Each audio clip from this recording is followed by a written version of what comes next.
Sent from Disneyland, history in our hand. So much to say about yesterday and the decades we have spanned.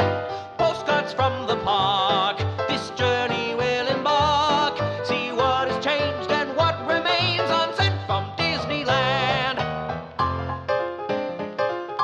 Sent from Disneyland. Welcome to the Sent from Disneyland podcast. Here age relives fond memories of the past. If it's your first time joining us, welcome. On this podcast, we'll take a journey into the past and explore Disneyland, Disneyland history, and more, with mementos, snapshots, souvenirs, and postcards sent from Disneyland, from 1955 to the present. Let's start by thanking my patrons from patreon.com. You can join in at any level to support the show and receive snail mail from my trips to Disneyland and from my desk, plus some sneak peeks and bonus content.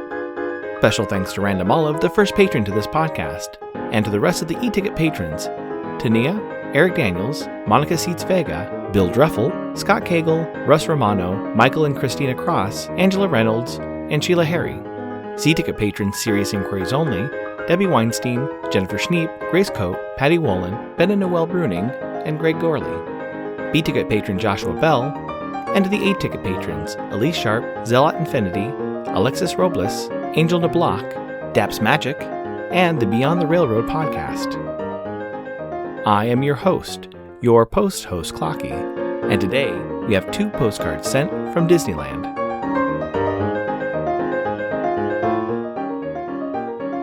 The front of our first postcard has 4 images of Disneyland. From the upper left and going clockwise, there's Sleeping Beauty Castle with the Matterhorn in the background, the Mark Twain Steamboat with the keeled boat passing in front and the Matterhorn in the background, the Submarine Lagoon with a sub passing by the monorail station overhead, and finally the dock of the Jungle Cruise. On the back it reads, 1. Sleeping Beauty's Castle. 2. Mark Twain. 3. Jungle Cruise. 4. Submarine Ride. Disneyland.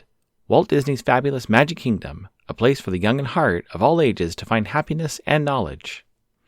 It's postmarked December 30th, 1962, with a Glendale cancel and a 3-cent purple Liberty postage stamp. Scott number 1035. I assume they visited the park on Saturday, December 29th, 1962, when park hours were from 9 a.m. to 10 p.m. The weather was a high of 71 and a low of 35. Park attendance that day was 33,321. It's addressed to Mrs. Clayton Board of Loves Park, Illinois. It reads, Dear friend, what a pleasure it was to be back in Calif. Spent yesterday at Disneyland. Great fun. Hate to think of returning to cold Illinois. Your friend, Mrs. Mary Gates, Rockfield. Continuing with the Christmas Fantasy Parade, after the tree float, both the current and the 1995 version of the parade have the Recipe for Gingerbread Treats book float, another repurposed float from the World According to Goofy parade. The float has been refurbished with some slight alterations since the 90s, and now is led by Clarabelle Cow and some dancing bakers. There are more bakers and gingerbread men that follow.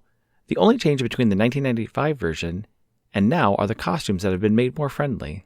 Also, the gingerbread men now dance with the bakers instead of having separate choreography. The main float in this section of the parade is a gingerbread house. The 1995 version has Clarabelle Cow and Daisy Duck on the float. The current version puts Goofy on the float with Pluto on top of the gingerbread house supervising. Another repurposed World According to Goofy book float announces the next section of the parade, titled A Christmas Ball. The 1995 version had Snow White, Cinderella, and Aurora with their princes dancing behind the book with a few royal attendants, and a float with Lumiere and Belle and the Beast dancing, followed by more attendants. The current version has Lady Tremaine and Cinderella's stepsisters leading the book float, and has also been redesigned since the 1995 version. Now only Snow White, her prince, and attendants are dancing in front of the main float.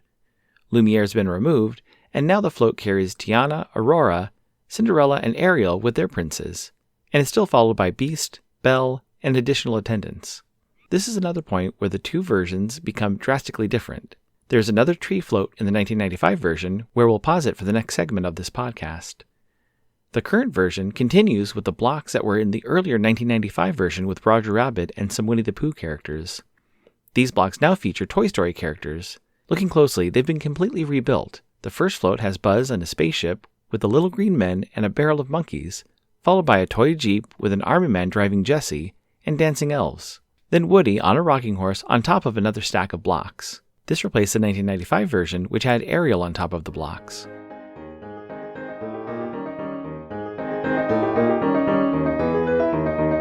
Add some flair to your mail by checking out stamps at Enfield Post. You can explore different stamp options on our Etsy site, grab some great deals by following EP Sunday Sales on Instagram, or create something special and have her design a stamp array for your invitation or celebration. You can head over to enfieldpost.com and explore all the different vintage postage stamps you can use on your next card or letter. That's ENFIELDPOST on Instagram and enfieldpost.com for your wedding and vintage postage needs. Enfield Post is the official postage stamp sponsor of the Sent from Disneyland podcast.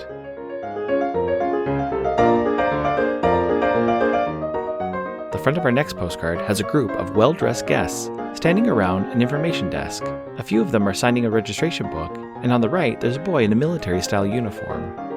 On the back it reads, "In Disneyland, visitors are welcomed as they register at Carefree Corner, official information center maintained by INA Insurance Company of North America, and its 20,000 local agents. Friendly service includes a souvenir gift, directions to Disneyland attractions, travel, and reservation assistance." It's postmarked December 31st, 1962, with an Anaheim cancel and a 4-cent Lincoln postage stamp. It's got number 1036. I assume they visit the park on Sunday, December 30th, 1962, when park hours were from 9 a.m. to 10 p.m. The weather was a high of 69 and a low of 39. Park attendance that day was 30,072. It's addressed to Mr. and Mrs. L.R. Bolton of Gresham, Oregon. It reads, "Happy New Year. Dear folks, we are having a great time. As you can see by the card, we are at Disneyland. The weather is great and the place is really something to see. We'll write when we get home. Love, Gary and Carol." Staying with the current version of the parade, there are some more dancers that lead on a second tree float, which is where we pause the 1995 version.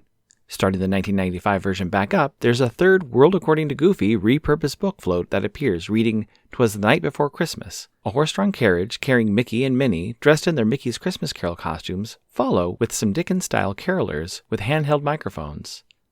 The next float has Uncle Scrooge, Donald Duck, and Goofy reprising their roles as Scrooge, Fred, and Marley, respectively, from Mickey's Christmas Carol. This was when I realized I forgot to mention that Mickey and Minnie appear in the current version of the parade in Santa's mailroom. Both parades resume with their finale of Dancing Reindeer and the Santa Claus float. The reindeer have new costumes that look less silly than their 1995 Tongues Out versions. The Santa Claus float has changed from the 1995 version, from him on a sled in the back of the float, flying over some houses, to him on a sled in the front of the float, flying over the North Pole and some Christmas trees. Also on the float are a few statues and a large gate. If you look closely on one of the walls of the gates, there's a hidden Mickey. The current version ends with the end rope held by 4 elves.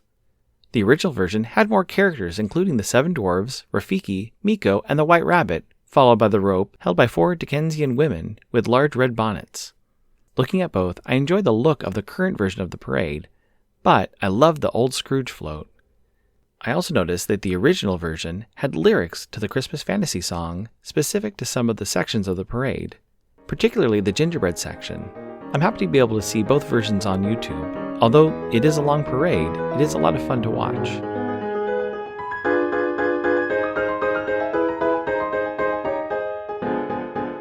My incoming postcard is sponsored by the Art Throwdown. Art Throwdown, or ATD, is a craft hour on Instagram, starting at 9 p.m. Eastern or 6 Pacific. Art Throwdown is a wonderful community of artists who love to share their craft, from creating sticker postcards and coloring techniques to intricate paper cutting and unique crafting. It's always a treat to watch a show and occasionally get some one-of-a-kind postcards from the group. Each host brings something a little different to each show. I'll list some of the regular hosts, or you can follow Russ Romano 2021 on Instagram. The front of my incoming greeting card has a snowflake sewn over a circle of vintage postage stamps on a brown card with gold stars. Stamped inside with silver is the phrase, "Joy to the World," with a heart. It's postmarked December 1st, 2025, with a Santa Clarita cancel and a 2025 Wreath Forever postage stamp, Scott number 6034. It reads, 2025. Clocky, happiest holidays to you and Misty. April, thankful for ATD. Thank you so much for the greeting card, April. I love the hand stitching of the snowflake. I saw on the back that this is number 17 of 60. There are 59 other lucky people who received this great holiday card. I'm sure a few went to some friends over at Art Throwdown. I'm always amazed by all the card art that gets sent across the country. I still have one of Russ's 12 Days of Christmas cards, where you shine a light through like a stained glass window. This was the second holiday card I received this year, and now I realize I'm running out of time. I'll have to get out some before the 17th. Thanks for listening to Sent from Disneyland. If you enjoyed this podcast, please subscribe and tell your friends. It would also help to leave a 5-star rating and comment on whatever podcast platform you use. If you'd like to support the show financially, please check out our Patreon page at patreon.com/sentfromdisneyland. You can find me on Instagram and TikTok at Sent from Disneyland, or my website, sentfromdisneyland.com. For questions and comments, send me a postcard addressed to Sent from Disneyland, P.O. Box 44, Hood, California, 95639. This podcast is not affiliated with Disney, the United States Postal Service, or any post office or Disney-related properties. Opinions expressed on this podcast belong to the host and guests of the Sent from Disneyland podcast. This podcast is produced and edited by Clocky McDowell, website designed by Misty McDowell, theme song was written and performed by Noah Sunday Lefkowitz. Take it away, Noah.